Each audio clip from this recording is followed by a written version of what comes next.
শস্য ভাণ্ডার খ্যাত রংপুর অঞ্চলে সব ধরনের চালের দাম বেড়েছে। মোটা চাল কেজিতে 4 থেকে 5 টাকা বেড়ে এখন বিক্রি হচ্ছে 55 টাকায়। অপরদিকে সিটি বাজারে সবজি কিছুটা কমলেও দাম এখনো নাগালের বাইরে। কাঁচামরিচ 100 আর পেঁয়াজ বিক্রি হচ্ছে 120 টাকা কেজি দরে। বেশিরভাগ সবজি এখনো 60 টাকার উপরে। গরুর মাংস আগের দাম থাকলেও খাসির মাংস কেজিতে বেড়েছে 100 টাকা। সোনালী ও কক মুরগির দাম কেজিতে 20 টাকা বৃদ্ধি পেয়েছে।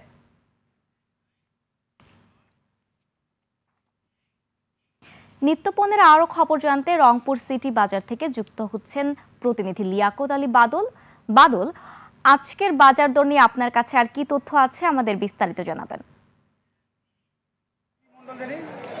ধন্যবাদ বুসরা, আপনি যেমনটি বলছিলেন যে রংপুরে সবজি খেতের জন্য বিখ্যাত।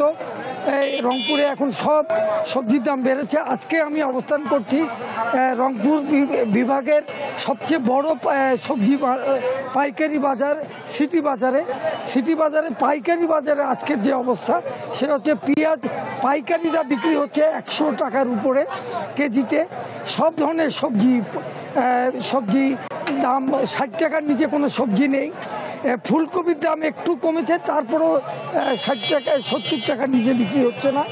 শসার দাম বেড়েছে, সব জিনিসের দাম বাড়তি আছে। এখান থেকে আবার খুচরা বিক্রেতারা যেটা বলছেন যে এখান থেকে নিয়ে যে তারা বাজারে বিক্রি করেন, তারা তো 10-20 টাকা লাভ করেই বিক্রি করতে হয়।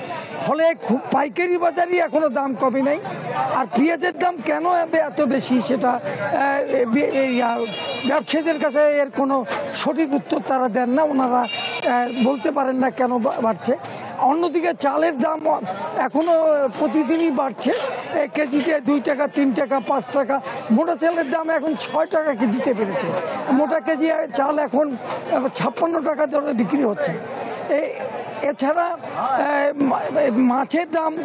মাছের বাজারে যদি অবস্থা বলি, দেশি মাছের দাম নাগালের বাইরে। মানুষের 800 টাকার নিচে কোনো দেশি মাছ পাওয়া যায় না। রুই মাছ কাতল মাছের দাম তাও 400 টাকার উপরে।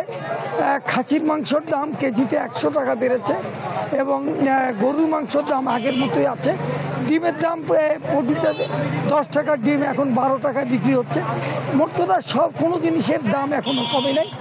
ভোক্তারা যারা বলছেন, সাধারণ মানুষ বলছেন, তাদের যে আয় সে আয়ের সঙ্গে বাজারের যে জিনিসের মূল্য সেটার কোনো সঙ্গতি নাই এবং তারা হিসাব মিলাতে পারছেন না। এবং তারা এই যে এখন ভরা মৌসুম শীতের, এখনও যদি সবজির দামটা না কমে তাহলে তারা কিভাবে তারা সংসার পরিচালনা করবেন।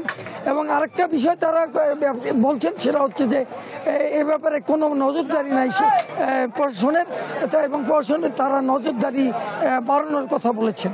তো এই ছিল আমার কাছে এই মুহূর্তের খবর। ধন্যবাদ বাদল আপনাকে।